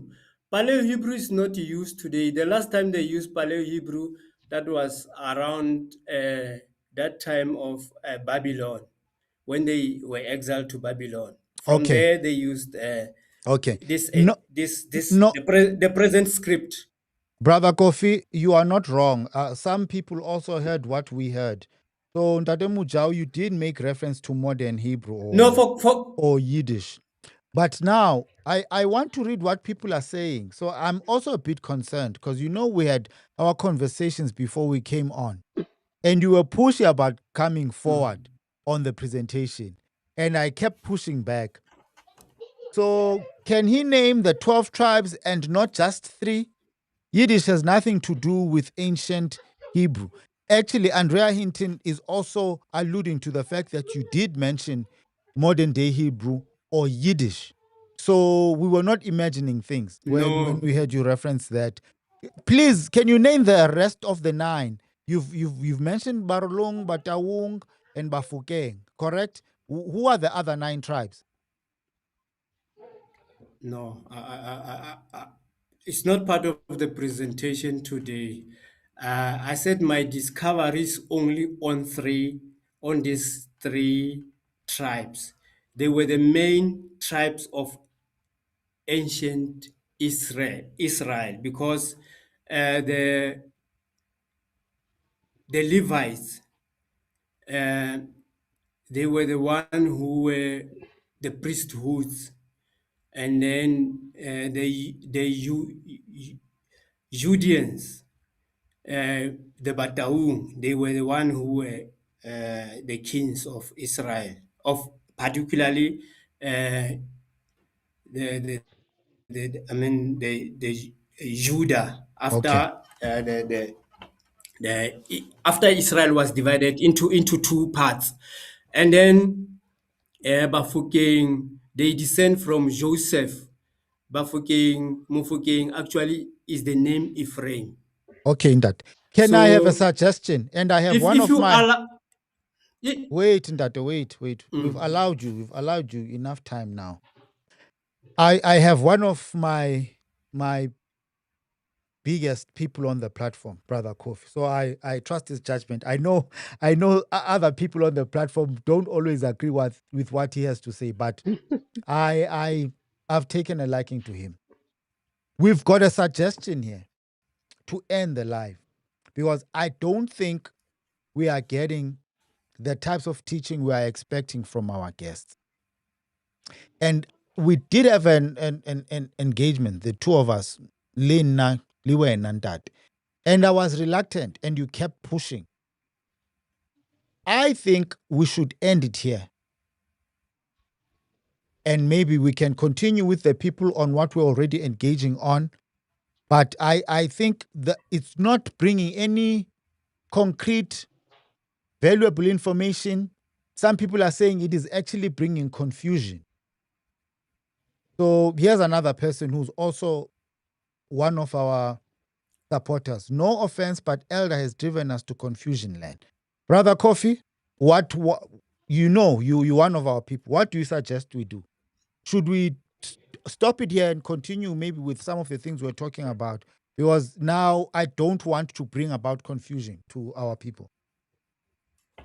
Yeah, I think our previous conversation will help the people to bring their various perspectives, because what he's bringing out is actually, it's like he's holding something and he's not releasing something. And what he's also releasing is rather creating confusion, because we are building, we are also learning. You are helping us to learn from the other resource people. We may disagree with them and agree with them, but here is the case. He himself is not sure of what he's presenting. Thank you. So I think, yeah, if we can have a short discussion with the other people, that will help. But to be fair, I'm seeing one person who's saying, but Dinano, you are a bit too harsh on your guest. Okay, let's hear from you. What do you think we should do in that? I should proceed. But we are I not should getting proceed. it. We are not getting it. And here now you are focusing on your tribe. which does not sit well with No, me it's not personally. necessarily. And Tate Mujau, I had raised this with you during our conversation when you were here with me in the studio. My answer to you is that if the three tribes that I'm mentioning is is indeed the ancient Israelites, which is true. Why should I mention other tribes whom are not there? I'll be speaking a lie. I will be speaking a lie. And then I've only discovered three. This is for now. In future, if this platform allows me, I will do further research. Further research. I will come up. Maybe not me. Those who follow me, they will come up with other information. But for now, I'm pleading with you. Please allow me to continue with the presentation. Okay, then let me take us towards a certain direction. Let me take us towards a certain direction. Yes. Let's give you 15 minutes more, and then we'll end it at 2 hours. Because now we'll give you 12 minutes more. Okay. Can you give us some of the Okay. customs that your people, Yes. that your tribe are practicing today that we can see in the Bible? Yes. But before then, No, allow no. me in Let this me way. take it towards a direction that's gonna have a broader appeal. Because people are not getting it, because it's too Okay. Sesotho focused. And I had said to you offline that we have a global audience. So if we're just gonna focus on Basotho, we are neglecting a I do huge understand. part of the audience we have. So I'm saying let's look at customs then. What are some of the customs that Basotho, the Barolong, the Bafokeng, the Bataung are practicing that are taken from the Bible? Let's focus on that. If you have not researched it, you say it and then we end it here so that we don't cause more confusion. No, actually it's part of this presentation, but Let's get not into it. Let's necessarily get into it, Basotho. Ndate. Let's get into it. Let's get into it. Page 21. Okay. Brother Gofi, thank you, ne? You can come Thank back you. later. So All right. thanks. All Yeah. right. Thank Okay, let's go to page Cultural 21. parallel. Okay. Yes, Thank you. cultural parallels. Yes. Cultural parallels. Bantu people, yes. The It said first son, page 21, right? page 21, yes, if I'm, yeah, Okay, let's page go. 21. We see dietary and purity laws. Perfect. Uh, Inheritance. But let me say something before I start. Go ahead, Ndate. According to Deuteronomy 28 said that most of the things that we were doing as ancient Israelites, we will forget. So we have forgotten that we were ancient Israelites. I'm one of those people who have discovered that now. I'm trying to put this information to the public so that they they take it and then scrutinize it. At the end, they will find the truth. So culture, inheritance by the first son. Normally, among the Bantu people, the first son always inherits the bulk of the wealth in the family. So in ancient Israelite, it was called double portion. So the first fruits, this culture, we most of us who are staying in town are not really, what can I say, conversant with it because it is practiced mainly in rural areas. So the first harvest, they normally go to the eldest in terms of status in the tribe. the chief and the lower chiefs and so on, they follow. So number 3 is levirate marriage. The brother, I mean, if the elder brother or any brother dies, his brother inherits. I mean, takes over the wife, and then he will then, particularly if no children were born on that marriage, he will then uh, it will then happen that if they have a son if they have a son, that son's name goes to the deceased. He will fall under the deceased lineage anyway. So number 4, we are very hospitable to strangers. This practice is among all Bantu people. We were taught to treat strangers very well. It's only now, in nowadays, where things have changed a little bit. But most of us, in the olden days, we treated strangers uh, very well. Um, bride price, dowry or dowry in the English language. In Nguni language is lobola. In the Hebrew language is called mohar. In the Sesotho language is called mahadi. Mahadi. The R is corrupted to L. Again, I know most people will say I'm trying to put this into in line with my language, but that is true anyway. Is it Mahari, you said? And it's called Mahadi. Yeah, it is Mahadi. Okay. Is it this ancient Hebrew or Ancient Yiddish? Hebrew said, in ancient Hebrew, it was Mohari. But because we corrupt the L, you know why we corrupt the R? It's because we were conquered by the Zulus, who cannot pronounce an R. It's either an L or a G K sound, like that. Yeah, I've come to realize that most Nguni speakers didn't have the R sound in their lexicon. So, So that's why we have okay. words like lori or loli or ileri or ileli, because before us being conquered by the white people or being colonized, we didn't have the R sound. There's some research on that too. Let me ask on this issue of dietary and purity laws in that.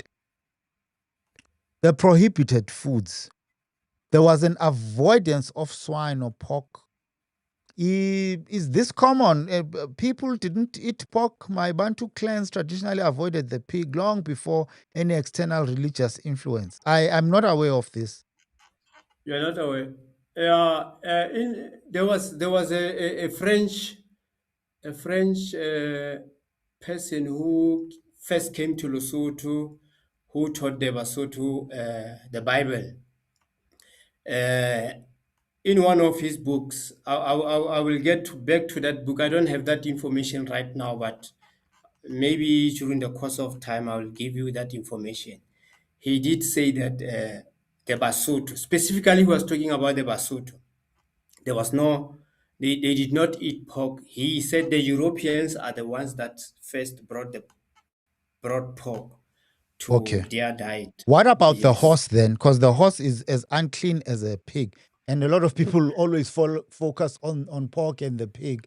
But there are other things that people don't know about, like your prawns. All these things are mentioned. We're not supposed to eat it. If it's in the sea, it must have both scales and fish. And people overlook these things, and we only focus on pork because that's what we know. What about the horse? Because you'll correct me if I'm wrong. My understanding is that Basotho people eat horses.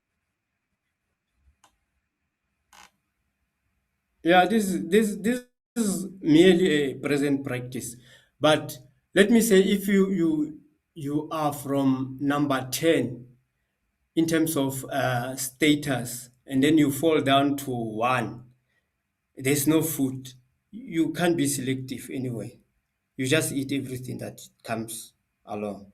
So previously they did not eat those things, Or even horses. So it's a but new it thing. only came. Yeah, it's a new thing. It's a new Okay. thing. By the way, if horses are not even an African animal, right? I heard they're from the US or from Mexico. Is that the case? Yes, yeah. Okay. Yeah, it seems they are from Southern America or Yeah. something like that. From I'm the not Americas. 100% Yeah, sure yeah, yeah. anyway. No, I've heard from the Yeah. Americas. There are wild animals there. Okay. What are some of the customs? Let's But carry on with the anyway, customs. Yes. male circumcision. Male circumcision uh, in the Hebrew language is called the meula. In our language is bulla. So where is it?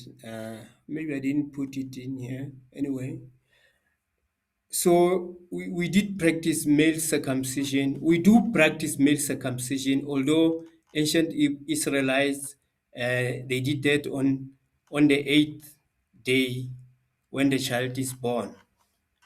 The eighth day after the child is born, then they had to circumcise the child. Okay. So this Basutu, are you referring to Bapedi or Batswana and Basutu? Do they circumcise? Yeah, all of them, most of them. Even the Botswana, they did circumcise. They were circumcising long before the Europeans, but they were influenced by the Europeans not to circumcise, especially the Barolo, the Botswana. Let me say the Botswana, Okay. but the Basotho they are still practicing circumcision. Okay. And then in still on that in the circumcision rite, the first who is the first person to be circumcised. I mean, in terms of circumcision in the circumcision rite, uh, there is certain tribes who have to circumcise before the others. So the Bafokeng are the first. They are they are they are the first because I didn't mention it now because you prevented. I mean, you stopped me to talk about Bafokeng, but Bafokeng, they are from the lineage of Joseph. Joseph's son is Ephraim, who was given the birthright, the first birthright by God through Jacob, because Reuben slept with his father's concubine, so he was ripped of that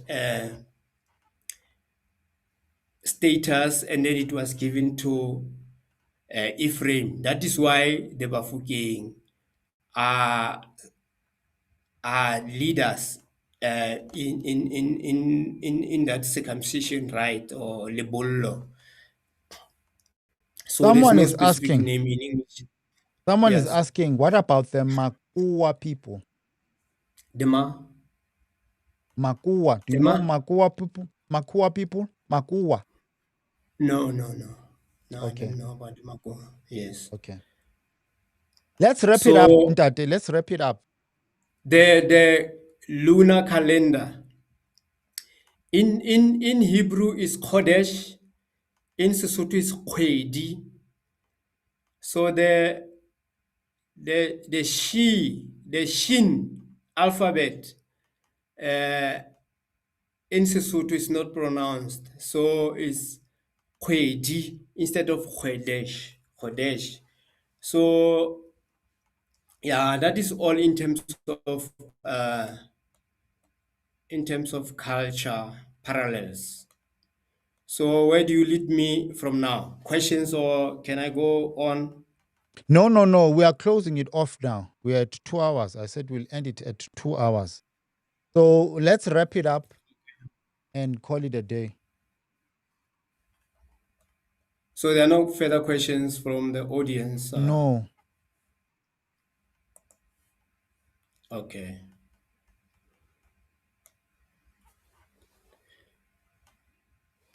So your conclusion? Yes. I'm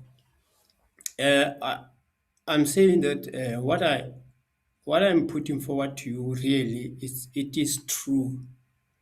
It's not because I'm trying to put my tribe or my nation first. No, it's because I have discovered that three tribes of ancient Israelites. The main tribes are Bafokeng, Bataung, and Barolong. Barolong, they descend from Aaron. Aaron is part of the Levites. Bafokeng, I've already said they descend from Joseph, but his son Ephraim was given the first birthright, the first son birthright, because it was taken away from Reuben, who defiled his father's blankets. Anyway, let me put it like that. All right. Thank you, So it Ndade. is true. It is true. It is true that we are the Bantu people are ancient Israelites, but most of the Bantu people are Shemites. Let me put it this way: all Bantu people are Shemites because they fall under Shem. We descend from Shem. You know, in Genesis 10, Noah had three sons, Ham, Shem, and Japheth. Japheth is the Europeans, Ham is Northern Africans the Ethiopians, Somalians, and the others. Okay. Yes, Thank you, Ndade. Thank you I for can your wrap it time. in that Thank you way. for Thank your you so time. much. All Thank right. you for giving me your platform once more, and thank you to your audience. And I beg them to look at this information thoroughly, and then some of them will find that actually what I'm bringing up is true. Thank you Okay. so much. Thank you, Ndade. Family, thank you for being with us and for your patience. And let me apologize on my behalf and on behalf of the guest. And I've had this idea for a while now that we need, I'm going to call it a panel of people who can help us vet our guests so that we do not have situations like this. I need to invite the channel members for a live stream where we can chart a way forward in terms of vetting. When I say vetting, I mean letting or getting first-hand information before it comes out on the public platform on what our guests are presenting and whether it's credible enough and whether it is the kind of message we would want to come out from this platform. I think we have a greater responsibility to take presentations as serious as we should. And we can't have a situation where our people feel like this should not have been a conversation that we've had on this platform. Thank you very much for your patience and for being here. I truly, truly apologize. I appreciate the guest. Here's someone who appreciates the guest. My earliest recorded ancestor was taken from Ghana to the USA during slave trade, then taken to Uzbekistan, where he eventually died. All info is appreciated. What is Command and Conquer General? Stevie says, it is okay. If there are a few lumps of coal, we still get diamonds in the rough. Mzianda, you are naughty one. We forgive you, Dineo. I'm not Dineo, man. But please don't this to us ever again. Today, I almost fainted. By the way, this Dineo thing, I don't know if Mzianda, you know this. The shortened version of my name, my full name is Dinilo Shang, but the shortened version is Dini. Now, Dineos are also called D. So, but I am not Dineo. I am Dinilo Shang. Bring in Sister Naftali next. Yeah, I'm trying to get Sister Naftali on, but some people also have issues with her content. But we'll bring her on. We're already talking on IG, so we'll bring her on. Ronald is the champion. All of us should buy his films. Hey, still trying to get that debate with Ron Dalton. He's been running for years. Ron will tell you he runs away from no one. But yeah, no, let's have a one-on-one, Sister Naftali, and then we'll see if we can make that Ron debate happen. I have a feeling Ron won't want to do that, but I won't speak for him. Let's not compare this brother to Ron Dalton or Mdala, Zunat Ngosi. Those are prolific and in a class all by themselves. By the way, I'm trying to get Mdala on because one of the things I want us to talk about is the issue of holy days, not holidays, holy days, biblical holy days, and feasts that are found in ancient Judea or that were commemorated by ancient Israelites. I had reached out to a brother called Judah the Hebrew, but he's giving me the runaround. I reached out to him. He said he was sick. Send him an email. He hasn't responded. I am actually thinking of bringing Mdala Zunat because he did mention one feast the other day and he even blew a horn during that interview. So I'm considering him for that. So that is something we are looking at doing. So Tracy says Ron and Sis Naftali next. We also have someone say Ron versus Naftali. So the tradition here, and I hate breaking away from tradition. I work in systems and I follow systems and I'm a traditional type person. For us to have a debate between two people on the platform, those two people must have had one-on-ones on the platform. So for us to have a debate between Brother Ron and Sister Naftali, I must have had a one-on-one with Sister Naftali, which we haven't had yet. So once we've brought her on and we see that she can bring her arguments against Brother Ron, maybe we can try to make that happen.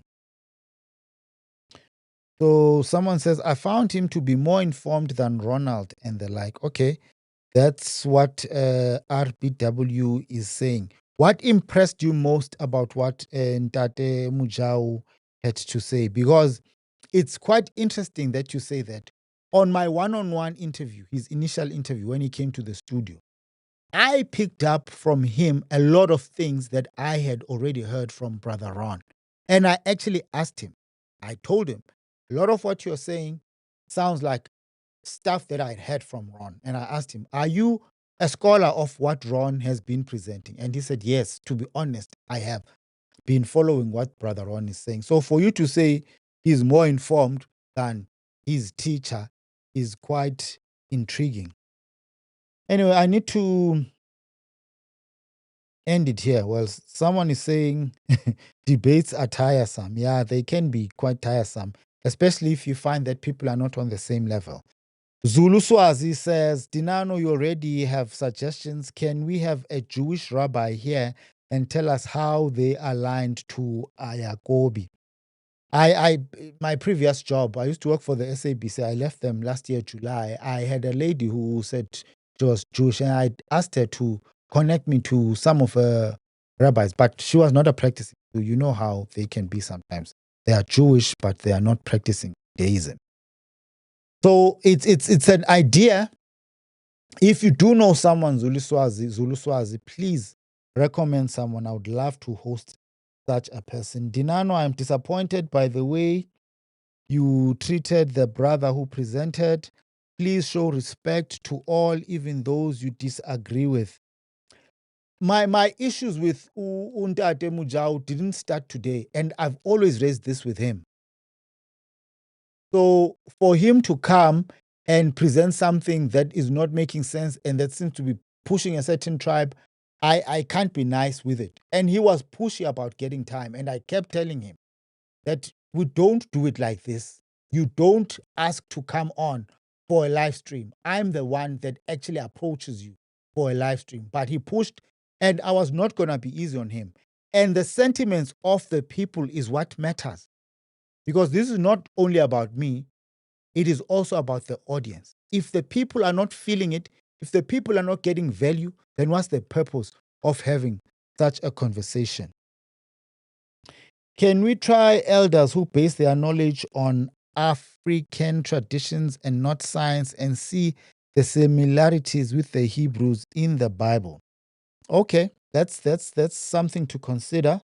And then Certified Breeze says, facts, Dinano. Can someone explain why the Yakinazi Jews are not allowed to do DNA test? Yeah, I personally don't know. I picked this up from that conversation between Tucker Carlson and Mike Huckabee. But they say they are, it's not that they are not allowed, but it has to go through government or some government entity, something of that nature. Quote unquote, Jewish rabbis talk in rounds. They don't embrace anything familiar. If they have Talmudic teaching in their thought processes, I'm not sure they can teach us anything. Thank you for that, Elaine, Elise. I think this is where we end it, family. Thank you for your patience and thank you for being here with us.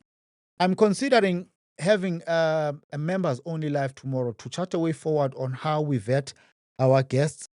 We'll see if we can make that happen. But thank you for being with us. Have a blessed Shabbat for those who are still observing the Shabbat. For some of us, the sun has set. So I'm going home to spend time with my family. Thank you and have a lovely evening.